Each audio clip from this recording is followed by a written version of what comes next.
Krishna day উনি বারবার খালি কর্মসূচি ঘোষণা করছেন।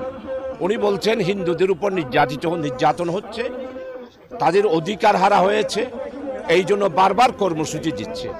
আমি এমনকি হাঁটাজারিতে তাদের 21 একর জায়গার উপরে যে মন্দির, সেখানেও মন্দিরেও আমি সেখানে গিয়েছি। আমি 10,000 20,000 হিন্দুদের সামনে বক্তব্য রেখেছি। বক্তব্য রেখে আমি বলেছি যে চলুন নতুন বাংলাদেশে আমরা ঐক্যবদ্ধভাবে সামনের দিকে অগ্রসর হই।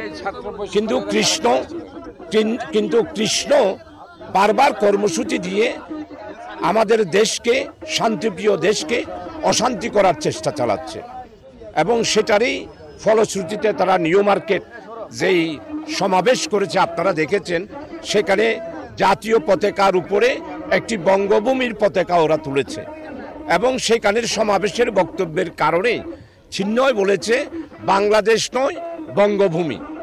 আমরা কি বাংলাদেশের নাগরিক না বঙ্গভূমির নাগরিক? জনগণ সেটাই বিচার করবে।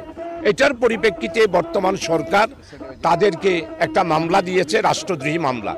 এই রাষ্ট্রদ্রোহী মামলার কারণেই তাকে গত পরশু গ্রেপ্তার করা হয়েছে।